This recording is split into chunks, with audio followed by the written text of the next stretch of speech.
This Joe Louis does a lot of fighting, don't he? Yep, says t'other feller. He must get pretty tired of it. Why shouldn't he, says the first feller. To him, life is just one round of fighting.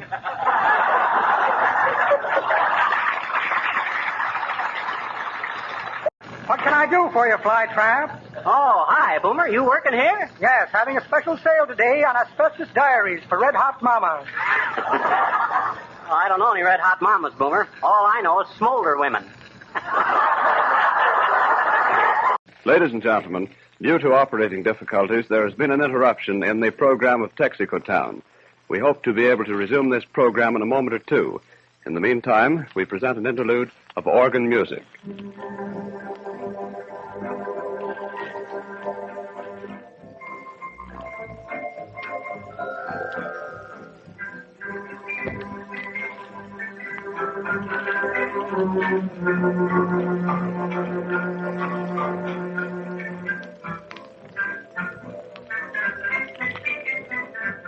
Hey there, I'm Mike Gillette, your host, and this is the Soundscape series, 1937, Part 11, Episode 43 of When Radio Ruled.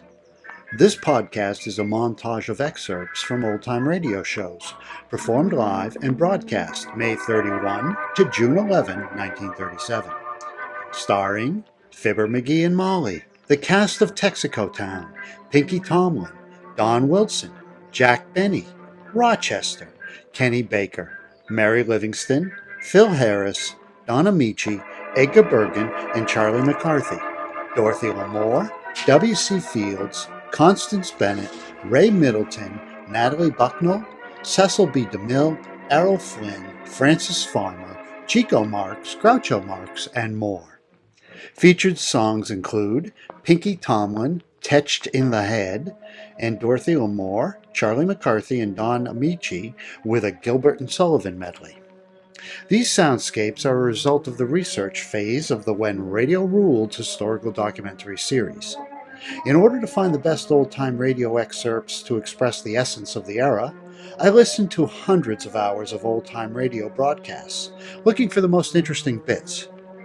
When I hear something outstanding, a song or a joke or a comedy sketch, a news report or an interview, I add it to a best of clip reel so I can easily find all of the best excerpts when creating the documentary.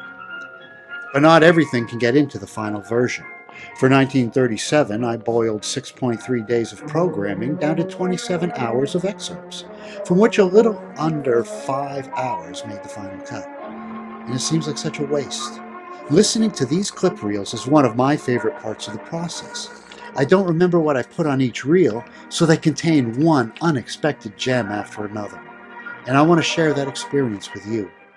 These excerpts are offered without commentary for your entertainment and education. So here are voices from 1937. Voices sadly now silenced. Great performers living again because you're listening to them perform live now.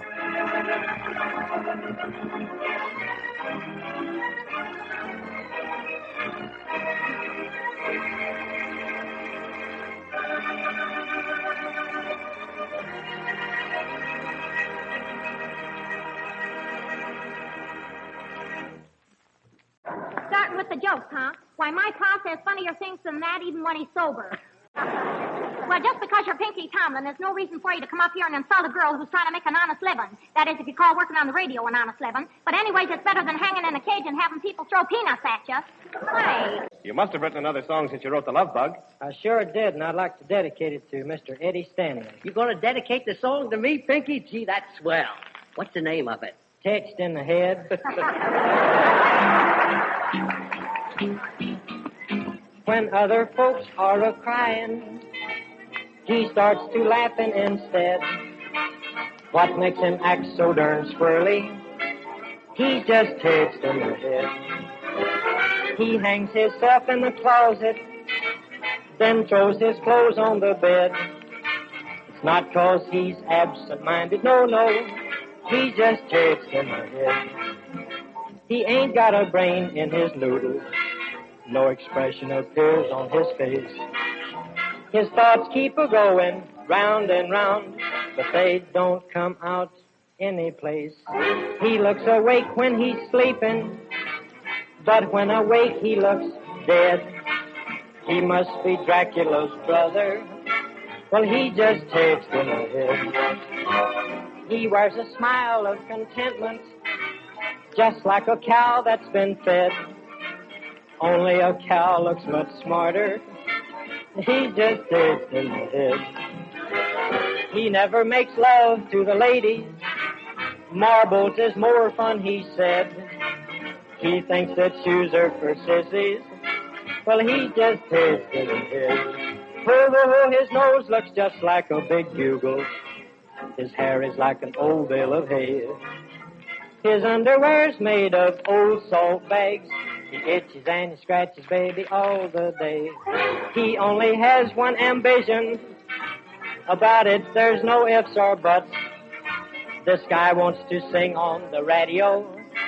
Well, he's not Tetched, no, he's not Tetched. He's just simply gone nuts.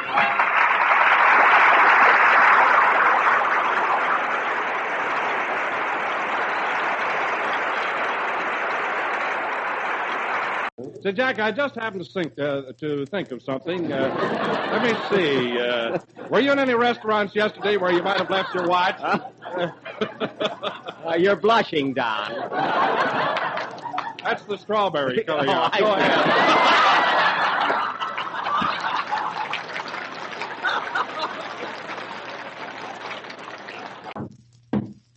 Come in. Pardon me, does Mr. Jack Benny broadcast from here? Yes, I'm Jack Benny. What is it? Did you possess something yesterday that you unpossesses today? Yes, my diamond wristwatch. What do you know about it? Nothing except I found it. You did? Oh, that's swell. Now, Jack, you get the watch back. Well, hey, that's a load off of my mind. Give it to me. Now, wait a minute, son. Wait a minute. First, we's going to have a financial skirmish. Oh, naturally, a reward, yes. Now, what would you consider a fair amount? Well, you just shout out some figures and I'll hop on one.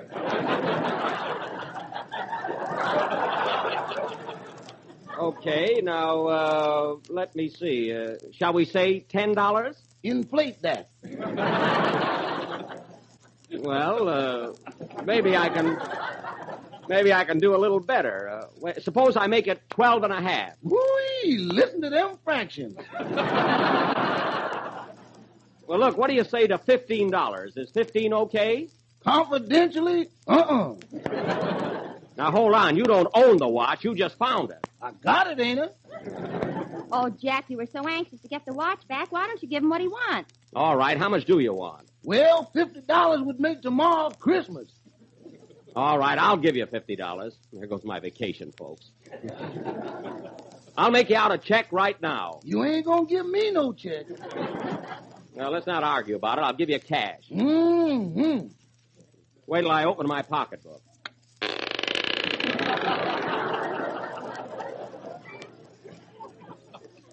I'll have to oil that. Oh, look. A butterfly flew out of Jack's pocketbook. That's a moth. All right, young man. Here's your money. Thank you, sir. Here's your watch. Oh, boy. Oh, by the way, young fella, where did you find Mr. Benny's watch? In a restaurant. Oh, yes, the Ambassador. No, sir. This was the Acme hot dog parlor. That's right. I stopped there on my way to the Ambassador. I went in to get a cigar. You was eating when I seen you. I was not. Well, goodbye. Goodbye, young man, and thanks very much for finding my watch. You know, you must be pretty good at finding things. I don't know about that. I never did find Albuquerque. Oh, it's you!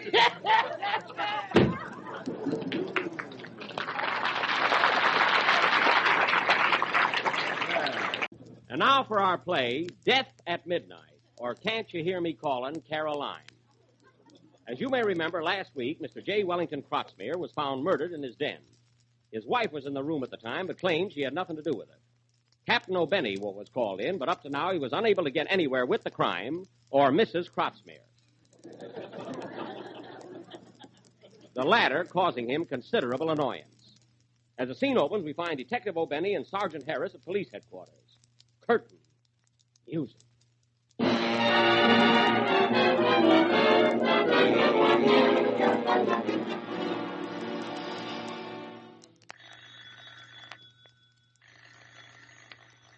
Is that the phone, Cap? It ain't the good humor, man. I'll answer it. Hello? Police headquarters. Captain O'Benny speaking. Help! Help! Come over at once. I'm going to be murdered. Get away from that phone or I'll let you have it. All right, goodbye.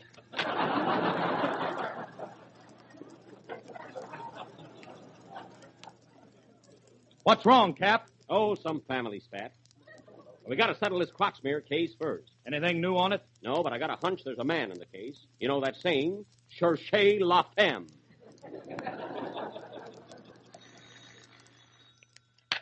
Hello, police headquarters. Hello, Cappy. This is Mrs. Croxmere. Yes? Why don't you come over and investigate my husband's murder? It's no use. I can't find any evidence. Well, drop in anyway. I'm lonesome. Okay. You like tea? Yes. Well, have a cup and come over. I'll be right there. Come on, Sarge. We got to get over to Mrs. Croxmere's right away. I think she's guilty and ready to crack. Where's my gun? In your coat. Where's my handcuffs? In your vest. Where am I? In your pants. Fine. And we're all set. Let's go.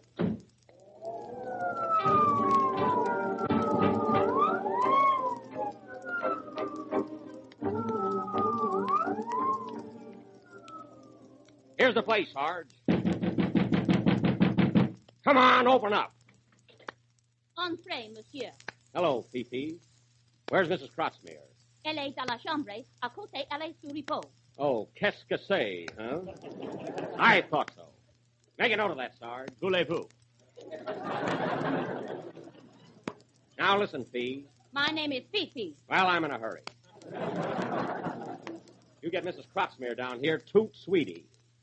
Okay, Toots. Here she comes now.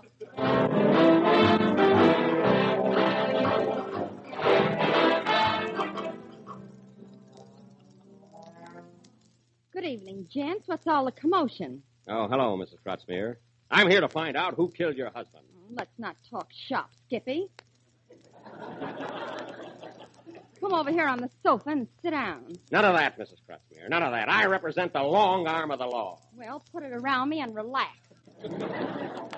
I haven't got time for that. I have. Woo-hoo!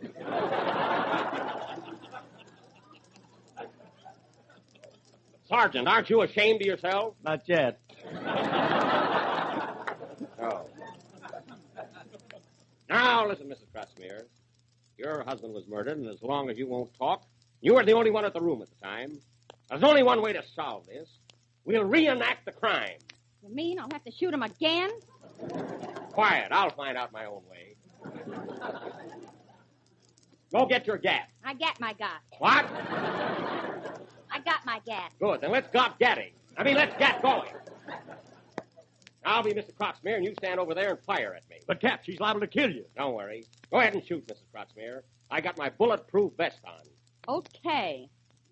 Ouch! Doggone, I forgot to button. Make a note of that, Sarge. 1, 2, button your vest. Now I'm going to get to the bottom of this, Mrs. Croxmere. You murdered your husband, you might as well admit it. I told you I bumped him off. Don't evade the question. Come clean now. All right, then, I didn't do it. That's a lie!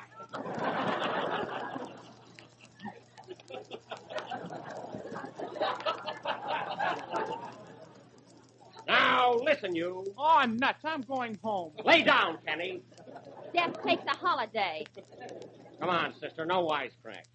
Hey, Sarge. Yeah, Cap. Let's give her one more chance to confess. If she don't do it this time, we'll give her the 3rd degree. Look out, Cap, look out! What was that? Someone threw the butler through the window. The butler? Yeah, and there's a note in his hand. Note? What does it say? It says that Jell-O is the finest tasting gelatin dessert in the world, and every day millions of people eat it. Hang on to that message. It must be a code. Do you know anything about this, Mrs. Croxmere? What are you torturing me for, Cap? I told you I killed him, didn't I? I couldn't stand it any longer, so I shot him. I shot him dead. I knew you'd break down. And why did you murder your husband? I killed him because I loved him. You loved your husband? No, the Iceman. Oh, so that's it, eh? Why didn't you kill the Iceman? Wait till you look in the icebox. That's all I want to know. Slap the bracelets on her, Sarge, and let's go. Wait a minute. Hold everything. No one move. Come in. Pardon me, but I'm looking for a guy by the name of Jack Benny. I'm Jack Benny, but you'll have to wait. I'm right in the middle of a play. Well, I don't know anything about that. Have you got a diamond wristwatch with a platinum band? Yes. Bill Harris gave it to me for a present last Christmas. That's the one. Hand it over. Now, wait a minute. Who are you? I'm from the credit jewelry store, and the payments on that watch haven't been kept up. Oh, when was the last payment made? A week after Christmas. Now, come on, give me that watch. Hey, wait a minute. Oh, Phil. Good night, folks. Phil. Come on, give me that watch. Well, here it is. Of all the cheap, low, four-flushing You better pikers, play, boys. by the most contemptible, humiliating thing I've ever heard of to give me a watch.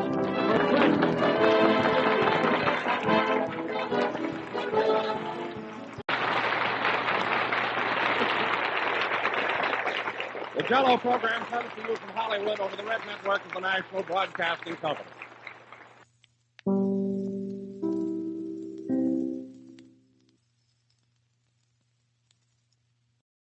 The makers of Jason Sunborn Coffee, the blend of the world's choice coffees, now being sold at a very reasonable price, presents Constance Bennett, Dorothy Lamour, W.C. Fields, Edgar Bergen and Charlie McCarthy, Ray Middleton, Leonard Johnson, and Don Ameche. This is the Chase and Sunborn Hour.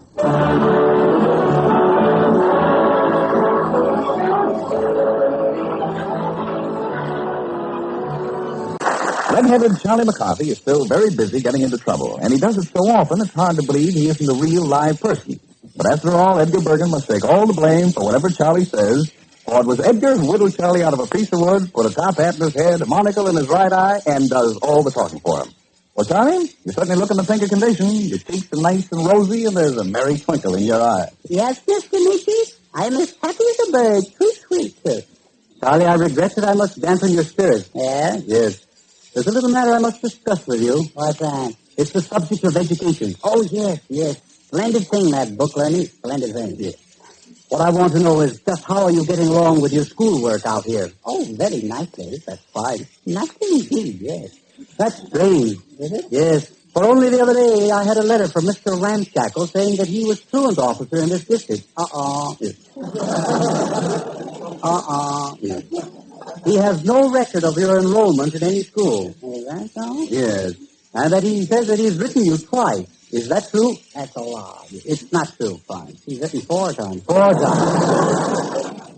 Charlie, you don't mean to tell me that you've been skipping school, do you? I didn't mean to tell you. I didn't think so. No. In New York, you promised me, Charlie, that you would take this work seriously out here and that you would study hard. Yeah, well, I was back in New York. Yes, sir. Well, believe me, Mr. Bergen, I have tried hard. You have? I've looked all over for a school out here. Is that so? Yes, but I'm a stranger. Yes. All alone out here. Every day I look for a school. Is that so? Yes. But it doesn't seem to make any difference what streetcar I take. I always end up at Ocean Park. Is that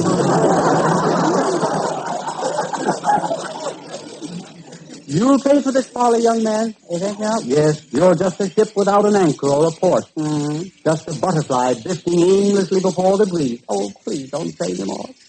I can't stand it. Yes. I hate myself. Yes.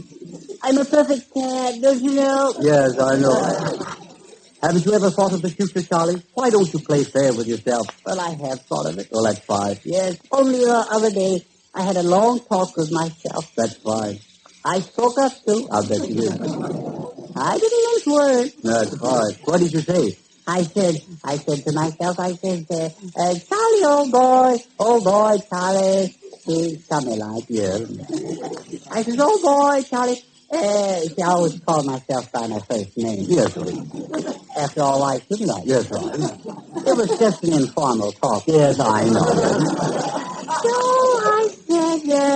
I said, Charlie, boy, what's going to become of you, see? Yes. Mm-hmm. And what was the answer? Well, you know, I had myself cornered. You did.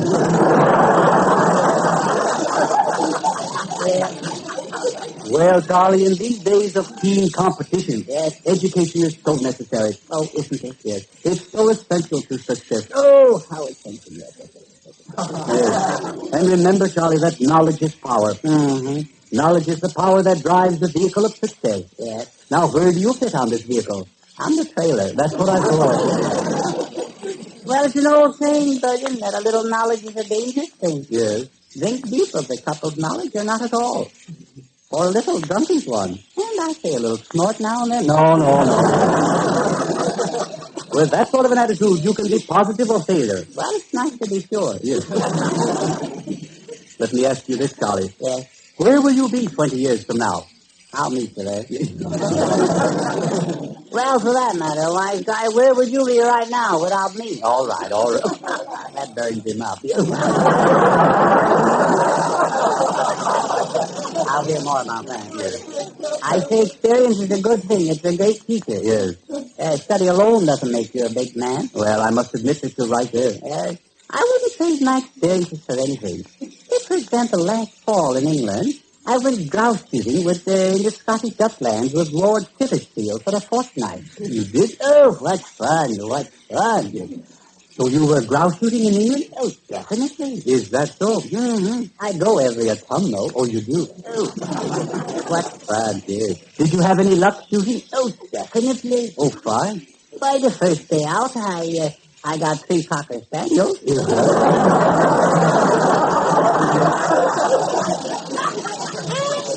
The second day, I got a horse. And my host. And your host. I don't miss a darn thing, If it moves, I shoot. Yeah. If anyone shoots, I move. There's more action. Yes. Young man, I don't believe you were in England. No. And I don't believe that you met Lord Tetched. You don't? I don't. Oh, come now. Don't be a twerp. Well, I don't believe you've ever been grouse shooting. Oh, come. It's true. So help me. It's true. No. I don't believe you. Don't you believe me? I really don't believe you. It's true. No. Don't you now? No. It's embarrassing. True. No. Well, heck, I tried. Yes, I know.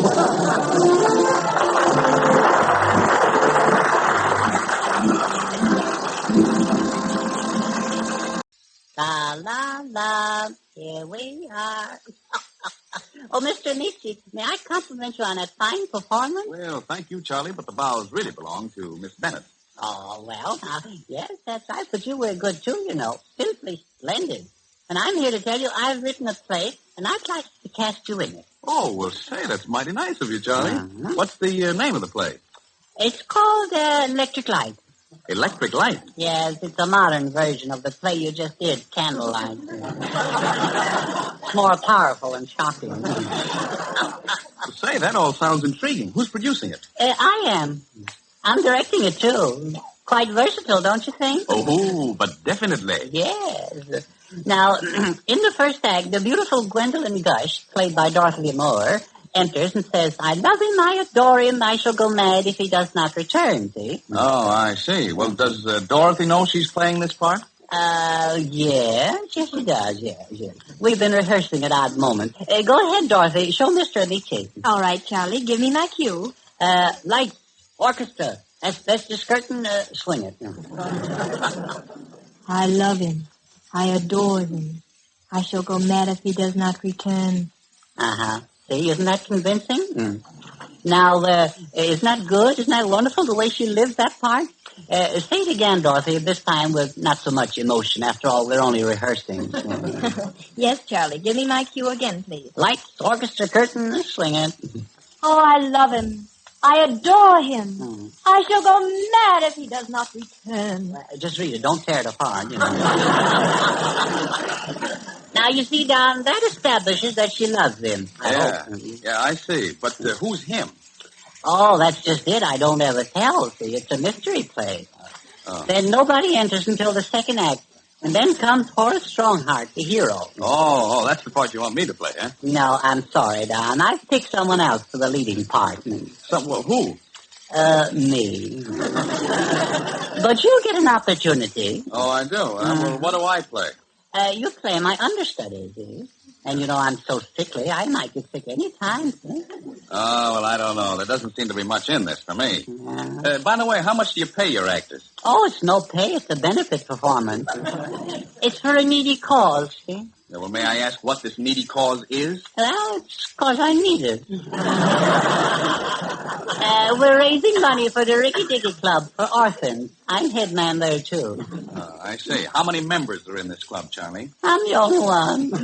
That's just what I thought. And frankly, Charlie, I'm not quite satisfied with that understudy part. You better get someone else. Well, no. Don't get so hasty. Some night I may get sick, and then you'll get to play the part, and the talent scout will see you, and you may get a screen test, maybe. Well, that's a point to consider. But I still don't think I'll take it. No? No. Well, now, how about if I give you a speaking part, Oh, well, now, that's different. Of course, it'll be less money. If it's a fat part, I'll sacrifice money for art. Do I have any long, sustained scenes? Well, yes and no. At the end of the third act, the door opens, and in you come. See? Yeah. And then you say, yippee. Yippee, yippee, yippee! No, cut that out. You're building up your part again. Just one yippee. You gotta watch them. Well, look, what kind of a costume do I wear for this tremendous dramatic effort? Well, you're sort of the cowboy shepherd boy. You have the crook in your hand, see? Oh, I get it. The gangster part, huh? No, it's a shepherd crook, you know. And if you do a good yippee, we'll give you the crook. And if you don't, we'll give you the hook. Yippee! Let me know when the first rehearsal comes along, Charlie, so I can be sure and miss it. Yeah, oh. Hello, Bill. How you feeling? I feel fine, Don. How are you? Well, I was all right up to now. Fear not, my Bonamici. Get that one, Don? Isn't it good? Bonamici. Rather tricky, isn't it? Yeah, I got it. I thought it up myself. I had 2 elephants once. Now, Bill. That's just one of the things you shouldn't say. Now, you know very well. Don't tell me I know. I got a memorandum on the way in. Here it is. I'll read it to you, Don. Number 1. Don't mention the picture company you're working for. That's correct. That's right. They evidently mean Paramount Moving Picture Corporation. Hot up, Silker, the president. Now, Bill, please. Little fella. Please. I'm reading, Don. Number 2, don't mention the coffee concern you're working for. That's right. Chase and Sandbar. Oh, now, Bill, please. I'm still reading, Don. All right. Donald Briggs will tell the public that Chase and Sanborn coffee is putting bags scientifically treated to withstand the air, rain, elements, thunder. Oh, now, Bill. Protected against fire, threats, and cyclones while traveling in Mexico and the Dominion of Canada. And the Gobi Desert of Mongolia. Bill, please. Chase and Sanborn coffee and dinosaur eggs, a la Papa, is relished by the Gobiites. Well, are you through? For the nonsense. Okay. Now, don't number 3. Don't mention elephants. Elephants get under my skin. You sure they're elephants, Don? I'm not changing the subject, Bill. Where did you get that badge you're sporting on your manly chest? All this was given to me by Biscaloot. You don't mean Sheriff Biscaloot. I don't mean Pip and Bill's blind aunt. Biscaloot and I were very dear friends. I met him once vacationing in Alcatraz prison. Alcatraz? Yeah, it's a big iron boarding house. Clang, clang, clang. We are the boys from Alcatraz. Bill, wait a minute. Wait a minute, I'm singing. We don't belong to the regulars. We sing this every year. A little slowly there. Go ahead. Look, what brought you to Alcatraz, I was Bill? rehearsing Romeo. Oh, you mean Romeo and Juliet? No, just Romeo. In the midst of rehearsals, I was suddenly whisked away to Alcatraz. Well, you must have been a pretty bad actor. There were extenuating circumstances, Don. I was very excited. And they sent you to Alcatraz prison for rehearsing Romeo and Juliet? Wait, Don. We had no balcony in our modest little home. So I had taken a ladder with me to a neighbor's chateau. I had gently placed the ladder against the balcony, and with great caution ascended. Yeah. Go on, Bill. You were ascending the ladder. Oh, yes. Then suddenly, instead of Juliet, who should appear in the balcony but a new character in the guise of a constable? Followed by 3 other Mounties. Mounties? Well, imagine my great amazement and consternation when the officer suddenly discovered that I had been framed. Someone had inadvertently or maliciously placed a pearl necklace in my pocket. Odd pieces of jewelry. Yes? A cameo Martha Washington. Some knives and forks. Yes, go on, Bill. And while I had my back turned, some villainous wag, some malcontent, evidently a red, had stuck a bag in my hand filled with silver. A silver shining set, 2 plates and 1 cup missing. A gold candelabra, one of the candles still burning. One of the candles still burning? Yes, that attracted the Mounties' attention. Darn the ignominy of it all. Oh, there's no doubt about it, Bill. You were framed. Yes, I was framed like my poor dear father before me.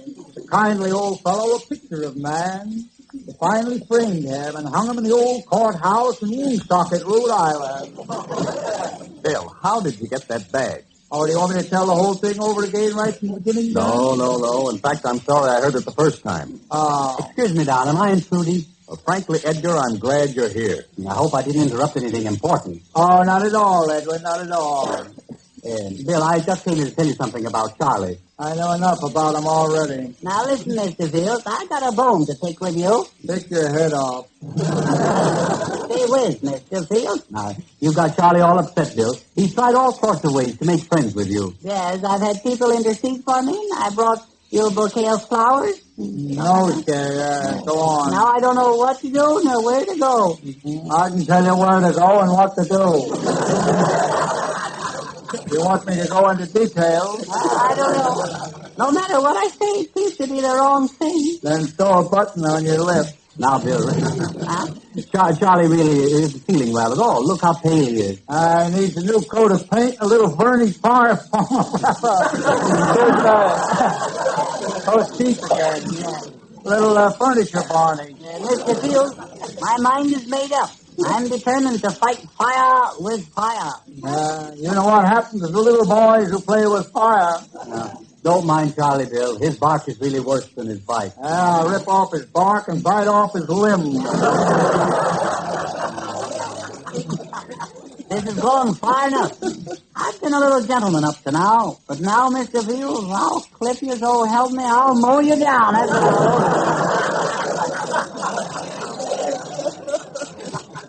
So there, I'll stick a woodpecker on you.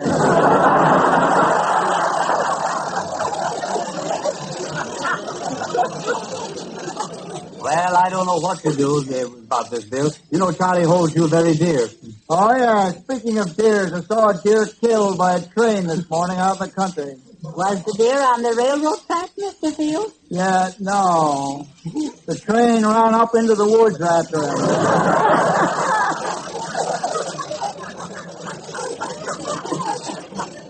Caught him between 2 trees and pounced on him. What's the matter with that kid? While we're on the subject of deers, here's a real deer. Miss Constance Bennett. Miss Bennett, this is W.C. Charlie McCarthy, I'm so glad to see you. You're so cute. This is me over here. Yes, but this is W.C. And Edgar Bergen, I want to congratulate you on that grand opening tonight. Thank you. Miss Bennett, this is W.C. Mr. Bergen, I really think you're the cleverest person I've ever met. And little really? Charlie is by far the funniest. He's practically left nothing to say about me. Miss Bennett, surely you know W.C. And Don, I saw the opening of your new picture, and I think it's grand. She doesn't know his picture isn't finished yet. Charlie, you're looking better every day. Why shouldn't he? He just had a new coat of paint. Bill, you know Miss Bennett, don't you? Oh, yeah, sure. I know Connie. Constance Bennett is the name. Oh, yes, I know. How's your pappy? I'm happy to report that my pater, Mr. Richard Bennett, is exceedingly well. We're talking about your father, aren't we? I presumed as much. The last time I saw him, I think he was playing one of the uncles in Uncle Tom's cabin. Twaddle. Oh, was it Twaddle? Yeah. I went around the stage door, and we went out to one of those places that, what do they call it? The swinging door, you get liquor. I know, a cocktail lounge. Oh, yes, that's it, a saloon. Yeah, it was a hot night. We were both awfully thirsty. You ever get thirsty, Connie? The answer is no, and Constance Bennett is the name. Oh, you don't get thirsty, eh? You told me the name. Your father and I used to get very thirsty together. Mr. Fields, if you will excuse me, I know for a positive fact that my father loathes, abhors, and abominates alcohol. Yes, I know it has many uses. We used to drink it at home. Well, I have to travel alone now, but I'm certainly glad I had the opportunity, Don, to tell you, Charlie, and Edgar how much I enjoyed your company and your performance. Yeah, she's awfully nice, isn't she? And I want you three to come up with me right after the show and have tea. What, no crumpet? I'm awfully sorry that I'll be busy. I won't be able to go along. Well, come, Charlie. Come, Edgar. Okay. See you later. Toodaloo. Yeah, toodaloo. Say, you know, Bill, I'd say she wasn't very crazy about you. Oh, yeah, the Bennetts are a great family for suppressing their emotions. She's probably very fond of me in her own peculiar way. Well, she's a very nice person and a grand trooper. Oh, yeah, she's wonderful. Did I tell you the time she was playing in, did she ever play in McGee Burlesque?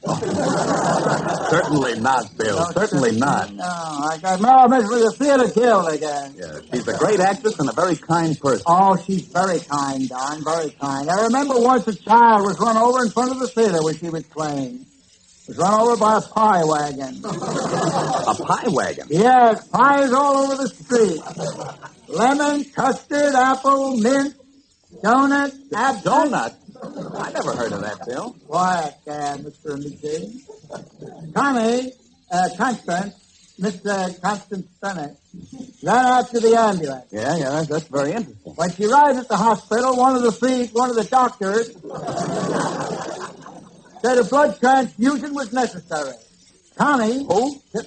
Oh, Miss Constance Bennett, excuse me, Don. She rolled up her sleeves and said, "May it please you, good doctor, I offer my blood." She was very polite to him. Did Connie do that? Miss Constance Bennett, Don, yes, she did. Well, say, that's wonderful. She gave her blood, and the child got well? No, the child froze to death. You old rascal! Where did you get that story, Bill? William Claudius Fields to you, please, Missy. And I never reveal the source of my information. But really, Connie, you're looking more beautiful than ever, if that's possible. How about a little smack for the old codger? So there's life in my veins, is there? Oh, Take Connie. Connie, dear. I thank you. I was a chump for ever letting you get away from me. I should have never listened to my parents. Thank you, Bill. Thank you very much. As usual, we get the invitations and Bill Fields gets the results. Thank you, Miss Constance Bennett, and thank you very much, W.C. Fields.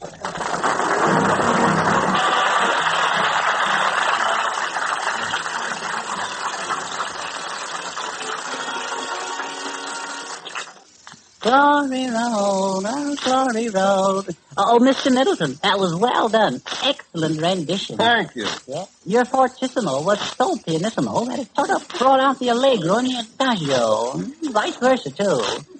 And when I say that, I'm not speaking as a layman, but as a man who knows absolutely nothing about the subject. Oh, it's easy to see, Charlie, that you have more than a passing knowledge of music. Yes, and we would think you had more knowledge if you didn't pass it out. That's Ameche, the jealousy, that's all there is. You know, Mr. Middleton, I have much in common, you and I, you know. I, too, am a singer. What type of song do you sing? Well, I lean towards the bad salad. I mean, the sad ballad.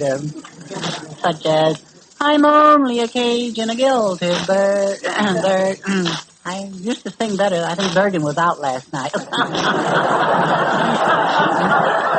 No, not completely, no. Mr. Middleton, isn't it true that a voice... No, it isn't true, all right. Do you practice a great deal, Ray? Now, listen, Charlie, you may learn something. Well, I always start my voice exercises by running a scale. Oh, there you are. Now, Charlie, can you run a scale? Can I? I can run it ragged. I ran one for 3 days once, finally disappeared up an alley. Listen, do, re, mi, fa, sol, etc., etc. I can go higher, but I won't be responsible. Can you hit high C? Well, if I don't hit it on the way up, I'll knock it off coming down. I hope sometimes, Ray, that you'll sing my favorite, Home on the Range. See, I like Home on the Range, too, especially in wintertime. Home on the range, with the steam coming up for a change. When it's 40 below and the icy winds blow, I love to sit home on the range.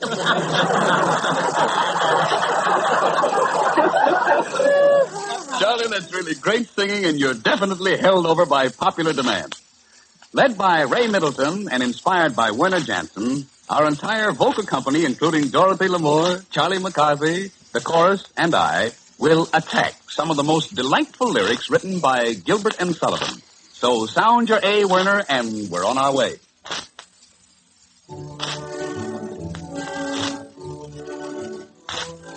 I'm called Little Buttercup, dear Little Buttercup, though I could never tell why. But still I'm called Buttercup, poor little Buttercup, sweet little Buttercup I. And by all your buttercup, little Buttercup, say that you'll never be tired. So buy of your Buttercup, poor little Buttercup, come of your Buttercup fine.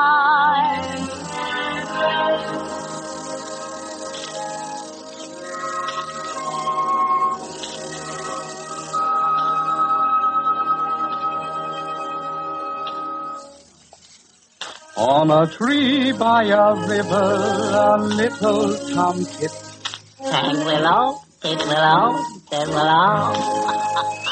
And I said to him, Dickie bird, why do you sit singing willow, did willow, did willow? Is it weakness of intellect, birdie, I cry, or a rather tough worm in your little inside? With a shake of his poor little head, he replied, oh, willow, did willow, did willow.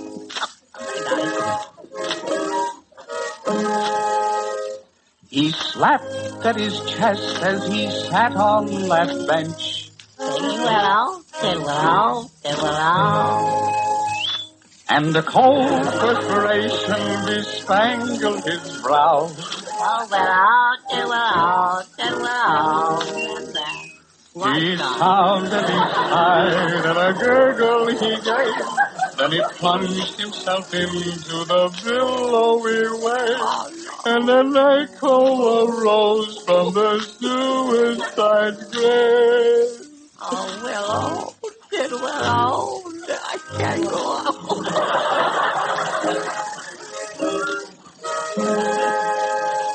Now I feel just as sure as I'm sure that my name willow, did willow, did willow.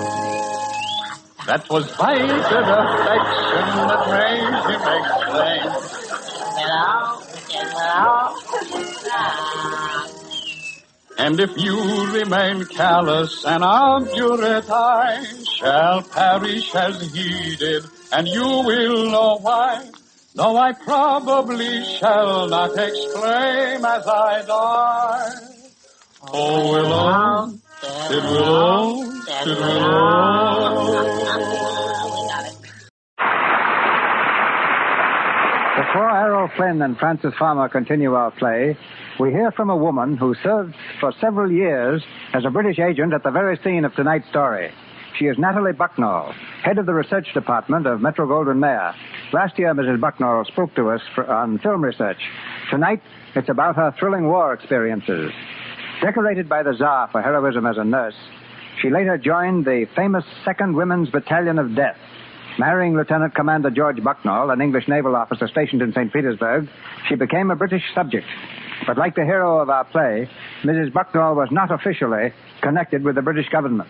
Ladies and gentlemen, Natalie Bucknell. What I'd like to say, first of all, Mr. Demille, concerns neither spying nor research.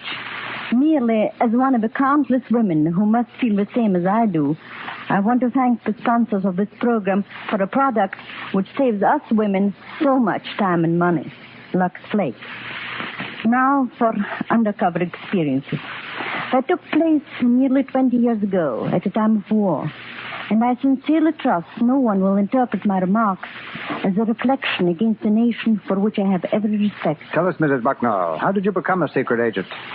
It was at the time the Bolsheviks raided the British embassy in St. Petersburg, August 1918, a few months after they had made their separate peace with Germany. I was alone in a room when Captain Cromie, the British intelligence officer, dashed in, followed by the raider.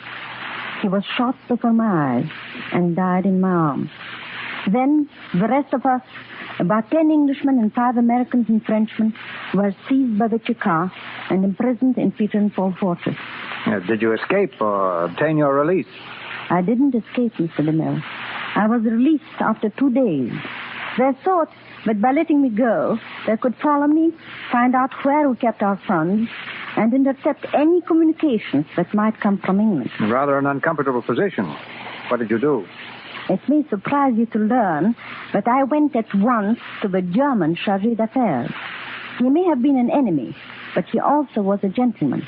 Through him, I was able to get word back to England. But what about your companions imprisoned in the fortress of Peter and Paul? I managed to establish contact with them by eluding my pursuers and disguising myself sometimes as a peasant, sometimes as a servant girl or a nurse. By bribing first the guards and then a woman cook, I was able to get inside the prison several times. The cook admitted me in exchange for a pair of fashionable high-leather boots. Through her, the messages reached the prisoners. I knew that the more ingenious methods of concealment were the ones most likely to be found out. So I used the simplest, and my most successful ruse was to hide messages in cans of French sardines.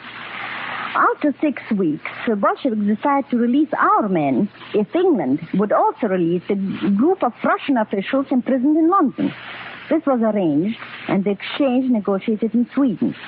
But it wasn't until more than 2 years after the killing of Captain Cromie that England sent an official representative again to Russia. I presume it was for this work, Mrs. Bucknell, that you were awarded the Order of the British Empire. Partly for that, perhaps, and partly for what I was able to do when my husband and I returned a few months later to the south of Russia. He was then the British Naval Liaison Officer attached to General Denikin's staff. It was my job, again unofficial, to remain at headquarters and convey the news to him at the front. I also was in charge of the military hospital. Looking back at these experiences, Mr. Demille, they seem like a nightmare.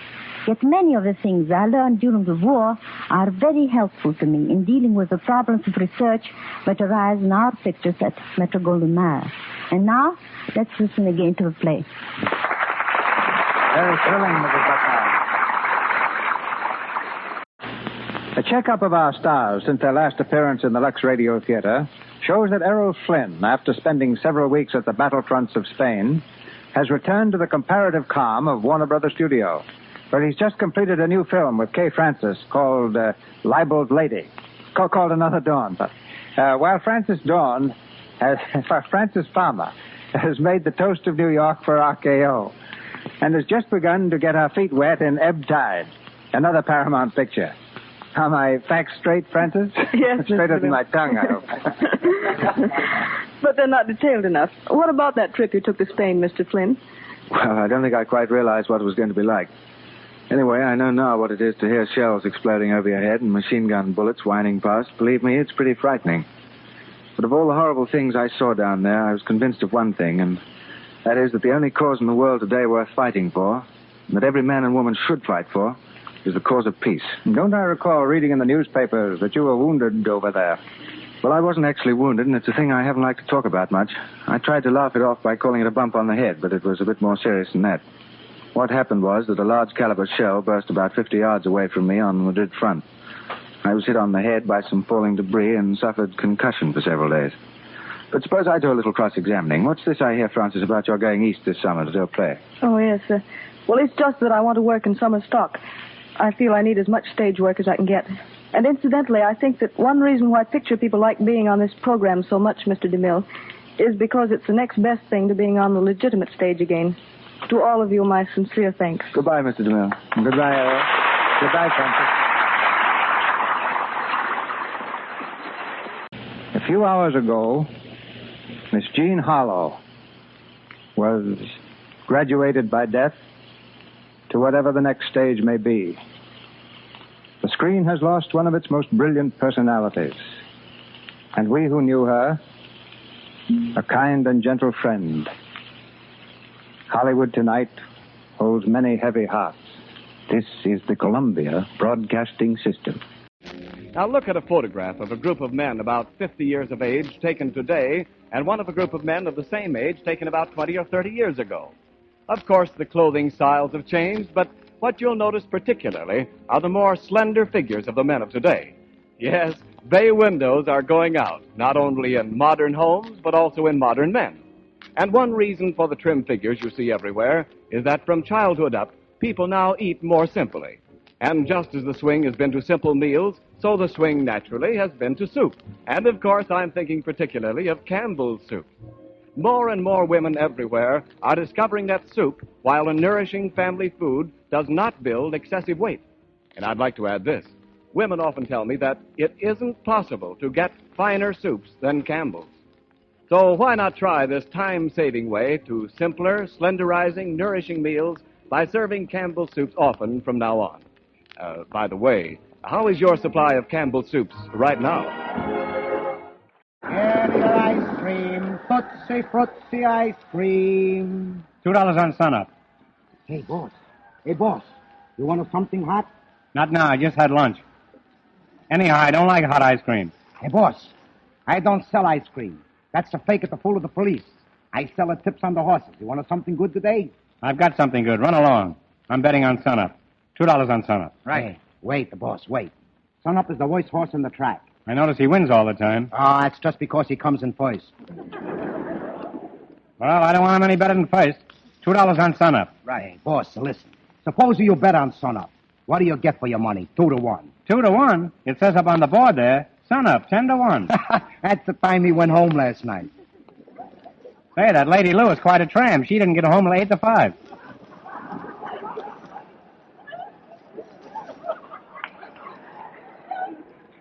Come on, boss. What do you say?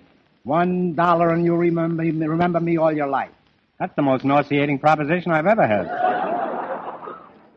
Come on, boss. You look like a sport. Come on over here. For $1, I give you a horse that'll make you rich. For $1. $1, eh? Well, all right. Here you are. Thanks, boss. And here's your envelope. What's in his envelope? That's the horse. How'd he get in here? Well, I'll open it. What's this? ZVBXRPL. I had that same horse when I had my eyes examined. Get your ice cream. Hey, ice cream, come over here. What's the matter? What about this optical illusion you just slipped me? I don't understand it. Well, that's the name of the horse in code. Code? What do you mean, code? Well, look in your code book. That will tell you what horse you got. Ice cream, Tootsie Fruitsy ice cream. Hey, wait a minute. What do you mean code book? I haven't got a code book. You know got a code book? No. You know where I can get one? Well, just by accident, I think I got one in the wagon. Here. How much is it? That's a free. Oh, thanks. Yeah, just the $1 printing charge. Well, give me one without printing. I'm sick of printing. On to keep it. You want to win, don't you? Yes, of course, but I don't want the savings of a lifetime wiped out in the twinkling of an eye. Come on, boss, you look like a sport. Only $1. Well, all right. Now, let's see what it says. Excuse me, boss. Be right back. $2 on sunup. Right. Hey, ice cream, come here. Right away, boss. That's some book, eh? Yeah, well, I can't make head or tail out of it. Oh, that's all right. Just look in your master code book. That will tell you where to look. What do you mean, master code book? I haven't got any master code book. You know got a master code book? No. Do you know where I can get one? Well, just by accident, I think I got one in the wagon. Certainly a lot of quick accidents around here for a quiet neighborhood. Just a minute. Is there a printing charge on this? No. Oh, thanks. Yeah, just a $2 delivery charge. What do you mean, delivery charge? I'm standing right next to you. Well, for such a short distance, I make it $1. Well, couldn't I move a little closer and make it 50 cents? Yes, but then I'd move over here again and make it $1 just the same. Hey, maybe I better open a charge account. You got us some references? The only one I know around here is you. That's no good. You'll have to pay cash. All right. You know, a little while ago, I could have put $2 on Sunup and avoided all this. Yes, and throw your money away. Now, let's see where we are. ZVBXRPL. The letter Z stands for J unless the horse is a filly. Get your ice cream. Hey, listen, Tootsie Frutti, is the horse a filly? I don't know. Look in your breeder's guide. Get your ice cream. What do you mean, breeder's guide? I haven't got any breeder's guide. You haven't got a breeder's guide? Shh, not so loud. I don't want it to get around that I haven't got a breeder's guide. Even my best friends don't know I haven't got a breeder's guide. Well, boss, I feel sorry for you, walking around without a breeder's guide. Why are you throwing your money away buying those other books without a breeder's guide? Well, where can I get one as though I didn't know?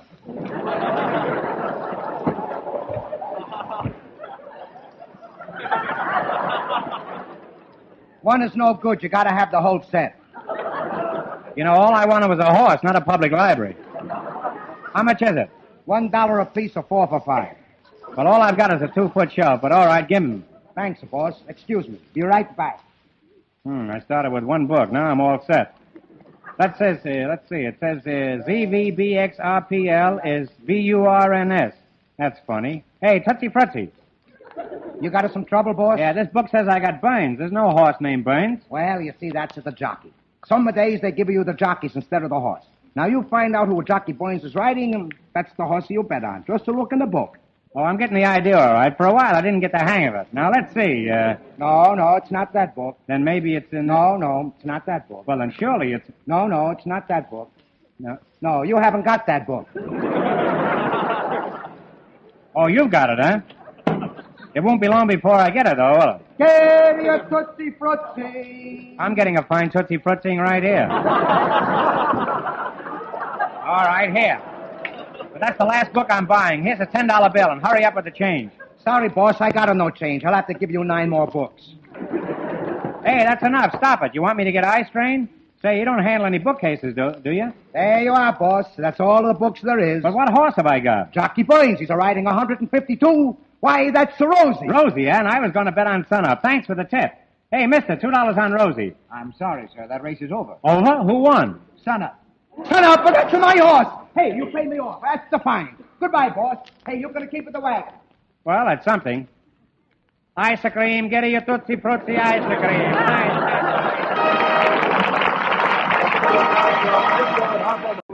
Night was like heaven. Meet us again in the orchid room. And so ends another memorable evening at Hollywood Hotel. Next week, the makers of those fine Campbell soups will bring you 6 delicious flavors: strawberry, raspberry, cherry, orange, lemon, and lime. And a Tootsie Frutti. And a wild gooseberry. Next week, Luella Parsons will bring us her guest stars, Gilbert Rowland, Helen Mack, Lou Ayres, and Lionel Atwell, in scenes from the Paramount production, The Last Train from Madrid. Remember, there's never a cover charge in the orchid room for the friends of Campbell Soup. Just ask your grocer tomorrow for Campbell's tomato soup, and we'll reserve a table for you in the orchid room next Friday night. Until then, Campbell's A Good Soup bids you good night. Hollywood Hotel comes to you direct from Hollywood, California. This is the Columbia Broadcasting System.